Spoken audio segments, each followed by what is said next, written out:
ہمارے آقا صلی اللہ علیہ وسلم کو کھانوں میں جو کھانے بہت زیادہ پسند تھے، آج میں وہی آپ لوگوں کو بتانے جا رہا ہوں۔ اس ویڈیو کو بنانے کا مقصد یہ ہے کہ ہمیں آقا کریم علیہ الصلوۃ والسلام کی ان طبعی سنتوں کو بھی فالو کرنا چاہیے۔ آج کل بیماروں کی تعداد بڑھتی چلی جا رہی ہے، اکثر لوگ بیمار ہیں۔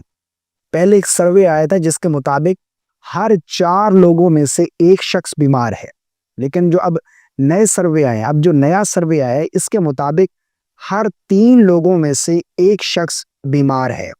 بیماریوں کی کئی ایک وجوہات ہو سکتی ہیں، لیکن ایک وجہ جو ہے وہ کھان پان کا ٹھیک نہ ہونا، کھانے پینے کا درست نہ ہونا۔ جو آ رہا ہے وہ کھا رہے ہیں، یہ نہیں دیکھ رہے کہ ہماری صحت کے لیے یہ ٹھیک ہے یا نہیں، کہیں ہماری صحت تو اس سے نہیں بگڑ جائے گی، اور کھانے کی کوئی ترتیب نہیں ہے۔ جب کوئی چیز مل جائے کھانا پینا شروع کر دیا، ہر آدھ پون گھنٹے میں پیزے برگر چاؤمین نگیٹس یہ چیزیں چل رہی ہیں، آئلی چیزیں، تلی ہوئی چیزیں یہ ہم بہت زیادہ کھاتے ہیں۔ حالانکہ یہ وہ تمام چیزیں ہیں جن سے صحت جو ہے وہ برباد ہو جاتی ہے، ان تمام چیزوں سے صحت بگڑ جاتی ہے، یہ صحت کے لیے نقصان دہ چیزیں ہیں۔ نبی کریم صلی اللہ علیہ وسلم نے وہ چیزیں کھانے میں پسند فرمائی جن سے صحت کی حفاظت ہو۔ آج میڈیکل سائنس ترقی کرنے کے باوجود بھی، یعنی اتنی ترقی کر چکی ہے، آج بھی میڈیکل سائنس یہ کہتی ہے کہ وہ کھانے جن کا ذکر قرآن و حدیث میں ہے ان میں صحت ہے، ان میں شفا ہے۔ آقا کریم علیہ الصلوۃ والسلام نے ان کھانوں کو پسند فرمایا جن میں صحت کی حفاظت ہو، اور آقا کریم علیہ الصلوۃ والسلام کم کھاتے تھے، ٹھیک ہے نا۔ ایسا نہیں کہ جب بھوک لگ رہی ہے، جب تھوڑی سی گنجائش ہوئی کھانا پینا شروع کر دیا، جب کوئی چیز سامنے آ گئی کھانا شروع کر دیا، نہیں، بھوک لگنے پر کھانا یہ صحت ہے، ٹھیک ہے نا۔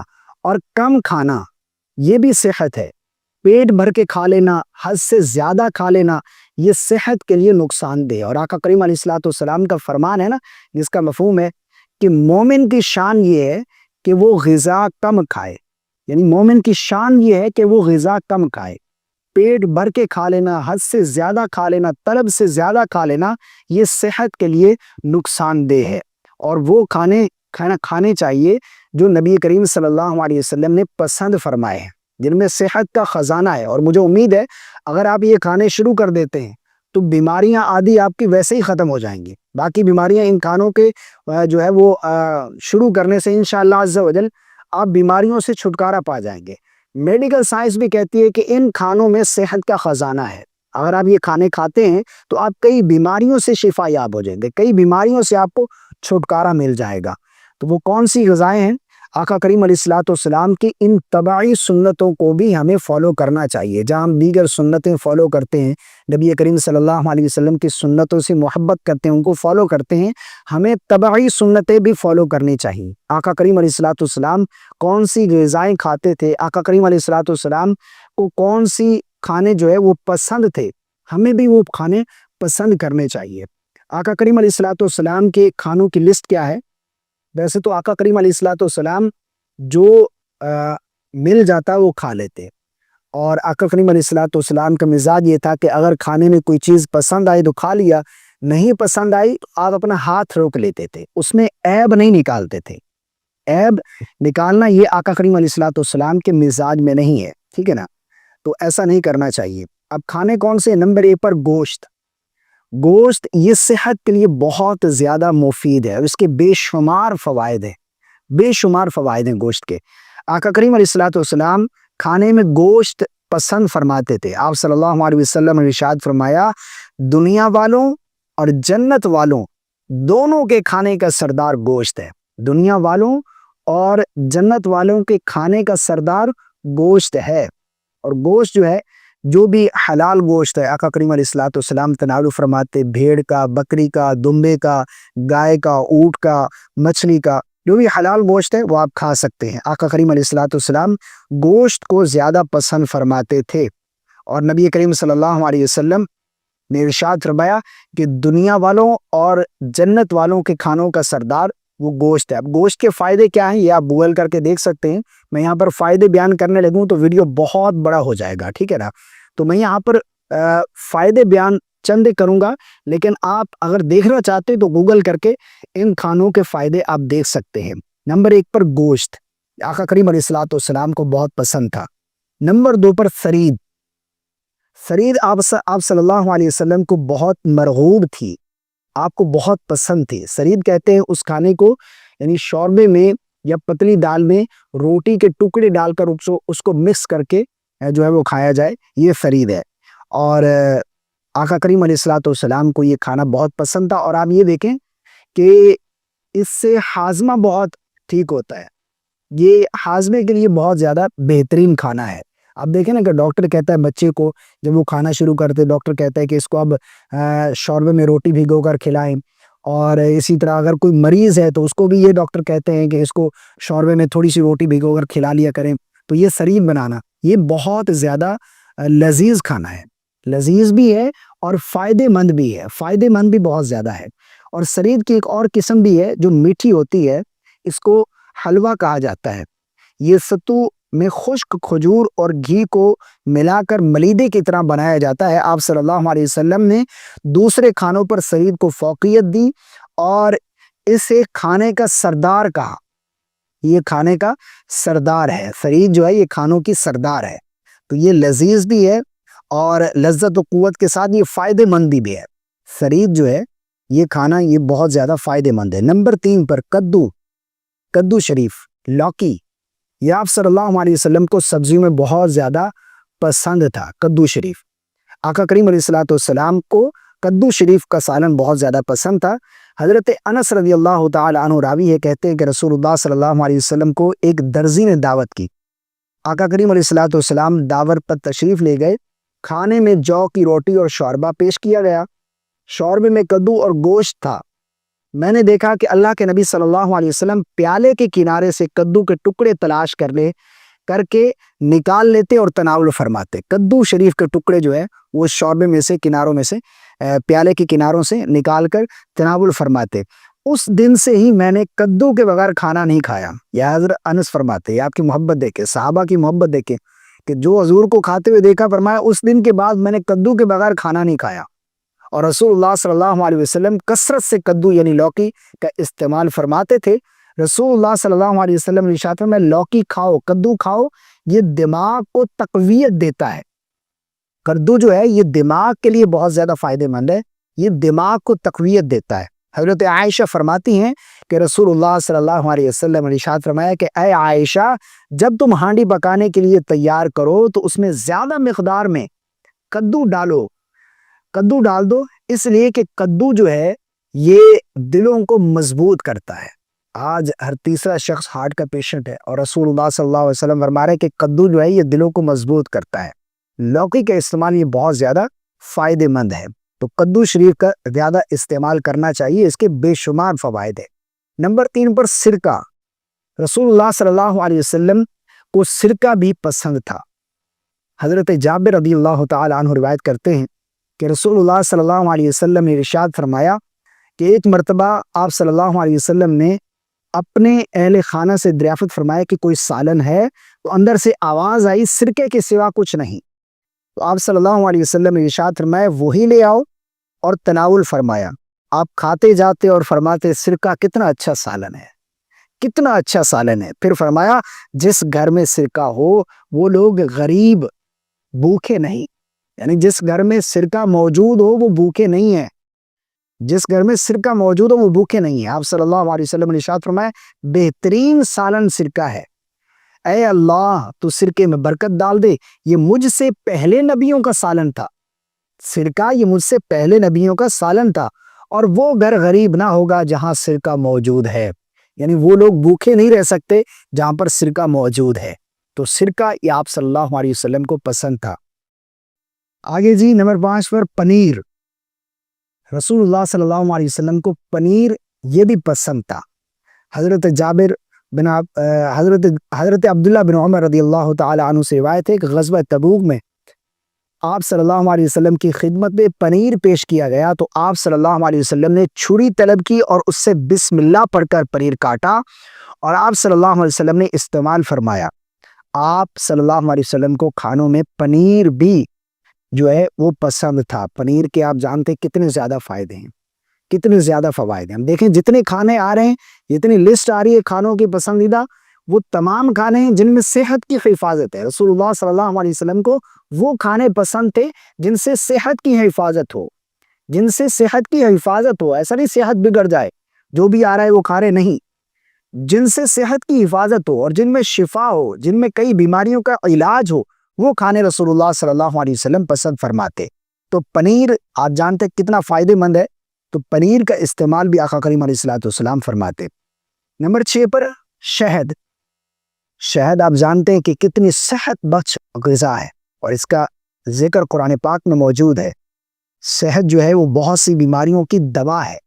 شہد کی اہمیت اور افادیت کا اندازہ حضور صلی اللہ علیہ وسلم کے اس قول ارشاد سے نکالا جا سکتا ہے کہ آپ صلی اللہ علیہ وسلم نے ارشاد فرمایا، دو چیزوں سے صحت حاصل کرو، دو چیزوں سے صحت حاصل کرو. نمبر 1 پر شہد اور نمبر 2 پر قرآن سے. شہد اور قرآن سے صحت حاصل کرو. اور شہد کے آپ جانتے کتنے زیادہ فوائد ہیں. بچے کو بھی آپ، نومولود بچہ ہے اس کو بھی آپ چٹوا دیں، کوئی بوڑھا ہے اس کو بھی آپ کھلا دے پلا دے، پانی میں مکس کر کے، دودھ میں مکس کر کے پئیں. بہت سارے فوائد ہیں شہد کے اور اس کا ذکر تو قرآن پاک میں موجود ہے. اور شہد میں شفا ہے. رسول اللہ صلی اللہ علیہ وسلم متعدد مریضوں کے لیے شہد کو بطور دوا تجویز فرماتے. اس میں ایک واقعہ بھی ملتا ہے کہ ایک صحابی ہے، انہوں نے آ کر عرض کی، یا رسول اللہ میرے بھائی کے پیٹ میں درد ہے. آپ نے فرمایا شہد پلا دو. پلایا گیا. پھر آیا، یا رسول اللہ اس پیٹ میں درد ہے ابھی بھی. فرمایا شہد پلا دو. پھر تیسری مرتبہ آپ نے فرمایا شہد پلا دو. پھر جب آیا تو آپ صلی اللہ علیہ وسلم نے فرمایا اللہ سچ فرماتا ہے تمہارے بھائی کا پیٹ جھوٹا ہے. اس کے بعد پھر اس صحابی نے جا کر جب شہد پلایا تو وہ صحت یاب ہو گیا. تو صحت کے لیے شہد جو ہے یہ بہت زیادہ مفید ہے اور اس کے بے شمار فوائد ہیں. اس کو بھی ہمیں استعمال کرنا چاہیے. ہر گھر میں شہد موجود ہونا چاہیے. اچھا جی، نمبر 7 پر کھجور.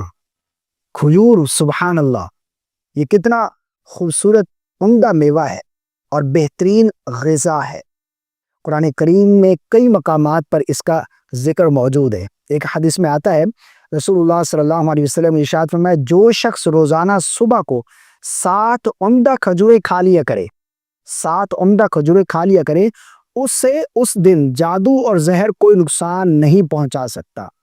ایک دوسری روایت میں ہے کہ اجوا کھجور کھا لیا کرے تو اسے زہر اور جادو جو ہے اس پر کوئی اثر نہیں کرے گا. تو کھجور آپ جانتے کتنا غذائیت سے بھرپور ہے اور اس کو بطور سالن بھی رسول اللہ صلی اللہ علیہ وسلم کے بارے میں آتا ہے کہ ایک مرتبہ آپ صلی اللہ علیہ وسلم نے جو کی روٹی اور سالن کی جگہ کھجور کا استعمال کیا. کھجور کے ساتھ آپ نے روٹی کو تناول فرمایا اور فرمایا کہ جس گھر میں چھوارا نہ ہو اس کے رہنے والے بھوکے ہیں.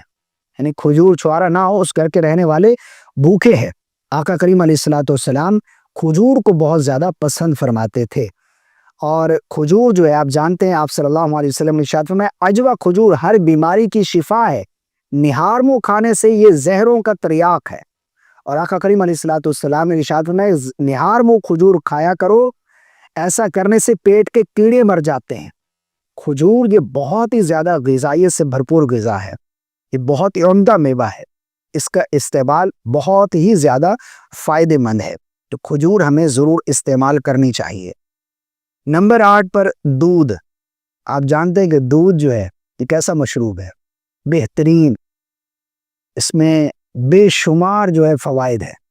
دودھ پینے سے آپ کی ہڈیاں مضبوط ہوتی ہیں اور دودھ اگر بکری کا مل جائے تو سبحان اللہ، بکری کا دودھ جو ہے یہ بہت زیادہ فائدہ مند ہے.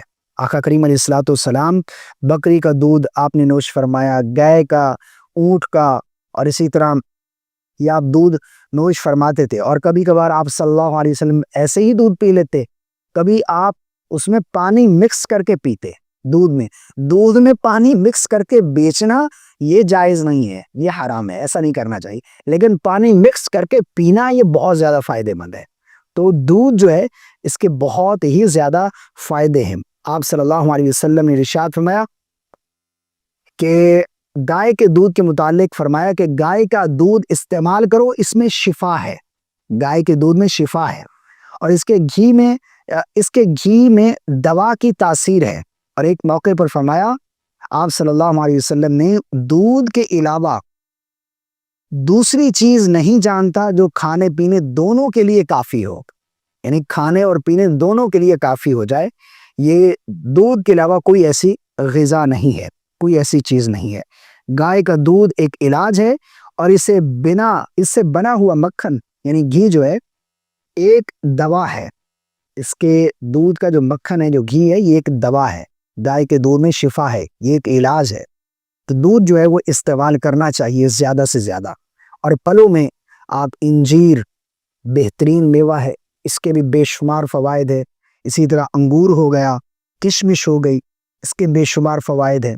تو یہ وہ تمام غذائیں ہیں جو رسول اللہ صلی اللہ علیہ وسلم کو پسند تھی، اور ان میں صحت کا خزانہ ہے۔ اگر آپ یہ شروع کر دیتے ہیں نا تو کئی بیماریاں ویسے ہی آپ کو چھوڑ کر چلی جائیں گی، کئی بیماریوں سے آپ کو چھٹکارا مل جائے گا، آنے والی بیماریوں سے آپ بچ جائیں گے۔ تو ہمیں غذا کی طرف توجہ کرنی چاہیے۔ جو آج کل بیماریاں پھیل رہی ہیں ان میں ایک وجہ غذا کا ٹھیک ہونا ہے، غذا کا ٹھیک نہ ہونا ہے۔